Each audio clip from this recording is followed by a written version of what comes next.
योग्य विचार योग्य कृती लाभासह होईल प्रगती. मिथुन राशीच्या ज्योतिषप्रेमींनो, तुमचं मन वेगात चालतं. एका मिनिटात तुमच्या मनामध्ये तब्बल 10 विचार येतात. त्यावर तुम्ही खूप विचार देखील करतात, परंतु ॲक्शन किती घेतात? किंवा तुम्हाला सर्व काही कळतं, परंतु नेमकं काय करायचं तेच कळत नाही का? जर तुमचं उत्तर हो असेल तर हा व्हिडिओ केवळ तुमच्यासाठी आहे. कारण मे 2026 या महिन्यात तुम्हाला केवळ शुभयोग प्राप्त होणार नाहीत, ते शुभयोग तुम्हाला निर्णय घेण्याची ताकद देणार आहेत. मिथुन रास म्हणजे एकाच शरीरातील 2 व्यक्तिमत्व होय. एक व्यक्तिमत्व सांगतं चला करूया, तर दुसरं व्यक्तिमत्व सांगतं थांब थोडा विचार करू. म्हणूनच कधी कधी तुमच्या बाबतीत काय होतं की तुम्ही खूप पुढे जातात आणि मग स्वतःच थांबतात. परंतु हा महिना तुम्हाला सांगत आहे की जर तुमचं मन एकाच दिशेला गेलं तर तुम्हाला कोणीच थांबवू शकत नाही. तुमचा गोंधळ हा तुमचा शत्रू नाही, तर तुमचा गोंधळ ही तुमच्यातील खरी शक्ती आहे. फक्त तुमची दिशा योग्य असायला हवी. नमस्कार, मी ॲस्ट्रोगुरू डॉक्टर ज्योती जोशी सर्व ज्योतिषप्रेमी आणि अभ्यासकांचं मनपूर्वक स्वागत करते. आपण मे 2026 महिन्याचं राशी भविष्य समजून घेत आहोत. आज आपण मिथुन राशीसाठी हा महिना कसा असेल यावर सविस्तर चर्चा करणार आहोत. व्हिडिओच्या शेवटी मी तुम्हाला या महिन्यात करावयाचे विशेष उपाय सांगणार आहे, त्यामुळे व्हिडिओ शेवटपर्यंत बघा. ही शास्त्रीय माहिती आवडल्यास व्हिडिओला लाईक, शेअर, सबस्क्राईब करा, बेल आयकॉन ऑन करा, जेणेकरून ती इतरांपर्यंत पोहोचू शकेल.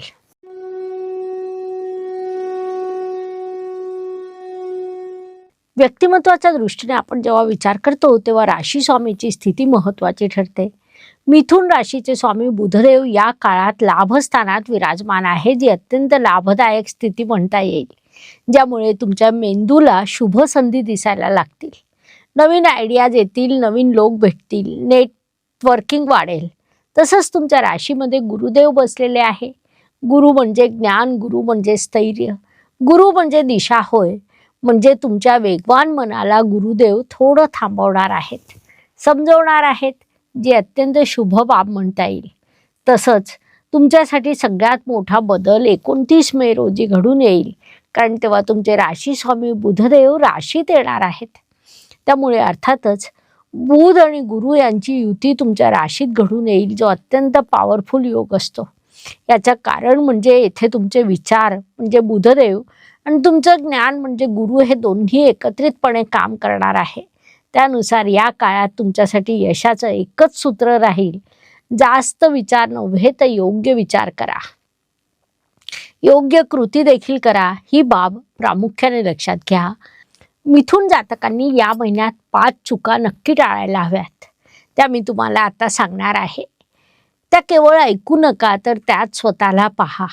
पहिली चूक म्हणजे तुम्ही ओव्हर थिंकिंग करतात, अधिक विचार करतात, पुन्हा विचार करतात आणि शेवटी संधी हातातून निघून जाते. दुसरी चूक म्हणजे काम अर्धवट सोडणं. तुमची सुरुवात उत्साही असते, मात्र अचानकपणे हातातील काम अर्धवट सोडून तुम्ही दुसऱ्याच कोणत्या तरी कामात व्यस्त होता. ही एक मोठी चूक तुमच्या बाबतीत घडते. तिसरी चूक म्हणजे तुम्ही भावनेतून बोलतात. शब्द तुमची ताकद आहे, परंतु तेच शब्द तुम्हाला कधी कधी जखमी करतात. चौथी चूक म्हणजे आरोग्याकडे तुम्ही नेहमी दुर्लक्ष करतात. काही होत नाही अशी तुमची भावना असते, जी फार मोठी चूक म्हणता येईल. कारण आरोग्य उत्तम असेल तर मनुष्य कोणत्याही परिस्थितीचा सामना करू शकतो. आरोग्याकडे विशेष लक्ष द्या. पाचवी चूक म्हणजे तुम्ही इतरांच्या मनाला खूप वेळा अधिक महत्त्व देता, म्हणून स्वतःचं देखील ऐका. तुम्ही चुकीचे नाही, तुमचे विचार महत्त्वाचे आहेत, तुमची मतं महत्त्वाची आहेत, म्हणून त्यांना अधिक महत्त्व द्या. तुमचे शत्रू बाहेर नाही तर तुमच्या मनात आहेत. धन, कुटुंब, वाणी या दृष्टीने हा महिना तुमच्यासाठी अर्निंग आणि लर्निंग घडवून आणणार आहे. कुटुंबात आनंदाचं वातावरण राहील. अर्निंग फ्लो उत्तम आहे, परंतु मोठा पैसा कसा येतो? जेव्हा तुम्ही नात्यामध्ये सगळ्यांसोबत संवाद वाढवतात, तुम्ही तुमच्या स्किलवर काम करतात. म्हणून हा महिना तुम्हाला सांगत आहे की स्किल वाढवा, पैसा आपोआप येईल. थोडक्यात या सर्व दृष्टीने महिना लाभदायक म्हणता येईल. या काळाचा पुरेपूर उपयोग करून घ्या. पराक्रम, परिश्रम, प्रवास या दृष्टीने या महिन्यात तुम्हाला प्रचंड धावपळ करावी लागणार आहे. प्रवास होतील, मीटिंग्स होतील, अनेक कामं पूर्ण होतील. परंतु एक बाब लक्षात घ्या, केलेले परिश्रम कधीही वाया जाणार नाहीत. कारण परिश्रमाचे अधिपती लाभस्थानात विराजमान आहे. याचा अर्थ एकच होतो, तुमचे परिश्रम म्हणजे थेट लाभ प्राप्त करण्याची संधी होय. या काळाचा पूर्ण लाभ घ्या. वास्तू, वाहन, जमीन, सुखशांती या दृष्टीने मिथुन राशीसाठी हा महिना सकारात्मक म्हणता येईल. घरामध्ये आनंदाचं वातावरण राहील. वाहन सौख्य प्राप्त होईल. आईकडून तुम्हाला सहकार्य मिळेल. या काळाचा पुरेपूर उपयोग करून घ्या. शिक्षण, प्रेम, संतती, विवाह या दृष्टीने प्रेमाच्या बाबतीत हा महिना अत्यंत सुंदर आहे, परंतु डेडिकेट आहे. त्यामुळे आकर्षण आणि बॉन्डिंग यातील फरक तुम्ही ओळखायला हवं. ते तुमच्यासाठी अत्यंत महत्त्वाचं राहील. तुमचा स्वभाव हा खूप जास्त बोलका आहे, ज्यामुळे कधीकधी तुमचा पार्टनर कंटाळतो. त्यामुळे कमी बोला आणि जास्त ऐकण्याची सवय लावून घ्या, जेणेकरून तुमचं नातं दीर्घकाळ टिकू शकेल. आरोग्य, कर्ज, स्पर्धक, हितशत्रू या दृष्टीने या महिन्यात सर्दी, ताप सारखे आजार येण्याची शक्यता आहे. आरोग्याची योग्य ती काळजी घ्या. योग्य प्रमाणात पाणी प्या, हा सल्ला तुम्हाला देण्यात येत आहे. आरोग्य उत्तम असेल तर मनुष्य सर्व आघाड्यांवर यशस्वी होऊ शकतो.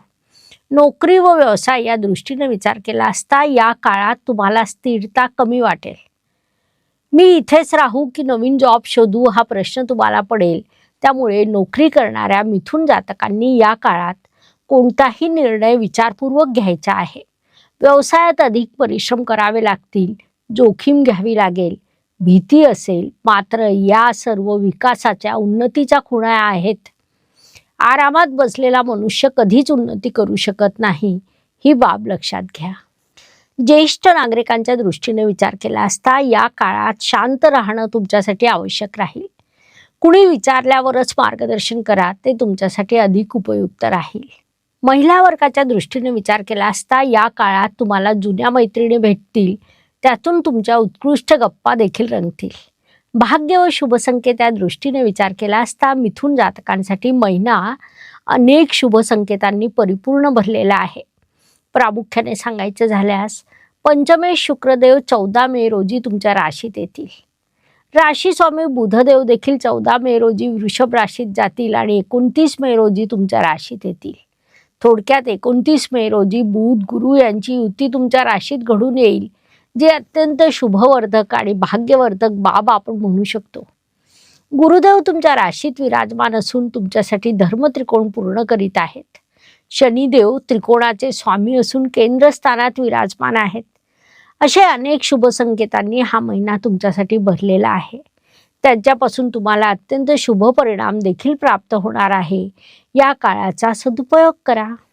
व्यय व परदेश गमन या दृष्टीने या काळात तुमच्यासाठी खर्चाचे अनेक योग तयार होत आहेत. शिक्षणावर, छंदावर तुम्ही खर्च करणार आहात. स्वतःवर देखील तुम्ही खर्च करणार आहात. हे सर्व खर्च सकारात्मक म्हणता येतील. वास्तविक पाहता या खर्चाला गुंतवणूक म्हणता येईल. म्हणून तशी मानसिकता तयार करून घ्या. मिथुन राशीसाठी एक प्रश्न. तुमच्या आयुष्यातील सगळ्यात मोठं कन्फ्युजन कोणतं आहे? तुमचं उत्तर कमेंटमध्ये नक्की लिहा. चला आता या महिन्यात तुमचा स्कोर समजून घेऊया. पैशांच्या बाबतीत सांगायचं झाल्यास तुम्हाला 10 पैकी 7 गुण मिळत आहेत. कारण पैसा आहे, केवळ त्यात तुम्हाला सातत्य हवं आहे. प्रेमाच्या बाबतीत सांगायचं झाल्यास 10 पैकी 8 गुण तुम्हाला मिळत आहे. तुमचं नातं मजबूत असेल, केवळ संवाद सांभाळायला हवा. करिअरच्या बाबतीत 10 पैकी 7 गुण आहेत. ग्रोथ आहे, सोबत संघर्ष देखील आहे. एक मुलगा होता जो अत्यंत हुशार होता, परंतु तो सतत संभ्रमात राहायचा. हे करू की ते करू अशा विचारांमध्ये अडकलेला राहायचा. त्याच्या सोबतचा एक मित्र सर्वसामान्य होता, परंतु तो ॲक्शन घेत होता. काही वर्षांनी ॲक्शन घेणाऱ्याला मोठं यश मिळालं. मिथुन राशी म्हणजे तुम्ही पहिल्या मुलासारखे आहात. आता वेळ आली आहे दुसऱ्यासारखं बनण्याची. आयुष्य हे सुखदुःख आणि उतार चढाव यांनी भरलेलं असतं. कोणताच मनुष्य पूर्णपणे सुखी किंवा पूर्णपणे दुःखी होऊ शकत नाही. प्रत्येक दिवस प्रत्येकाला सारखा जात नाही. महिन्यातील काही दिवस सुख, समाधान, यश प्राप्त करून देणारे, तर काही दिवस संघर्षाचे, अडचणीचे, तणावाचे जातात. हे सर्व चंद्राच्या गोचरवरून ठरत असतं. त्या दृष्टीने मिथुन राशीसाठी या महिन्यातील 2, 12 आणि 30 हे दिवस शुभदायक, सुखदायक, यशाचे राहतील. 9, 18, 27 हे दिवस तणावाचे जातील. या दिवसांमध्ये अडचणी, अडथळे, समस्या जाणवतील, म्हणून तशी मानसिकता तयार करून वाटचाल करा. उपायांच्या दृष्टीने मिथुन जातकांनी ओम ब्राम ब्रीम रोम सह बुधाय नमः या मंत्राचा 11, 21 किंवा 108 वेळा जप करावा. हिरव्या रंगाचा वापर वाढवावा. पक्ष्यांना दाणे खाऊ घाला. हे सर्व उपाय तुम्हाला अत्यंत शुभ परिणाम नक्कीच देतील. मिथुन राशीसाठी ट्रिपल मणी हे ब्रेसलेट सुचवण्यात येत आहे. संभ्रम, गैरसमज आणि बोलण्यात अडचणी अशा समस्यांचा जर तुम्ही सामना करत असाल तर हे ब्रेसलेट तुमच्यासाठी लाभदायक आहे. त्याची लिंक डिस्क्रिप्शन बॉक्समध्ये दिलेली आहे. ब्रेसलेट सोबत धारण कसं करायचं याचा शास्त्रोक्त विधी ॲक्टिवेशन कार्ड देत असतो. त्या कार्डवर ब्रेसलेट ठेवून तुम्ही ॲक्टिवेट केलं तर त्याचा तुम्हाला प्रचंड लाभ होतो. सिद्ध केलेलं हे ब्रेसलेट ॲक्टिवेशनने तुम्हाला फळ द्यायला लागतं आणि हो, सोबतच डिस्काउंटसाठी कुपन कोड देखील असतो. त्यामुळे तुम्ही डिस्क्रिप्शन बॉक्समध्ये जाऊन आत्ताच बुकिंग करू शकता. तर मिथुन राशीच्या मित्रांनो, तुमच्याकडे सर्व काही आहे. बुद्धी, संधी आणि क्षमता तुमच्याकडे आहे. आता फक्त एक गोष्ट करा, योग्य निर्णय घ्या. हे चॅनल केवळ ज्योतिष शिकवत नाही तर तुमच्या आयुष्याला दिशा देत असतं. म्हणून चॅनलला लाईक, शेअर, सबस्क्राईब करा, बेल आयकॉन ऑन करा. धन्यवाद. शुभम भवतु. जय ज्योतिष. नमस्कार. शास्त्राचा अभ्यास करण्यासाठी माझी मराठीतून 11, हिंदीतून 2 अशी पुस्तकं प्रकाशित झाली आहे. विशेष बाब म्हणजे मी स्वतः संशोधित केलेली ज्योती जोशी पद्धती अर्थात जे पद्धती या विषयावर स्वतंत्र ग्रंथ उपलब्ध आहे. त्याचा देखील लाभ घ्यावा. यूट्यूबची कार्यप्रणाली ही मुख्यतः लाईक, शेअर आणि सबस्क्राईबवर चालते. Please like, share and subscribe the channel. धन्यवाद. शुभम भवतु. जय ज्योतिष.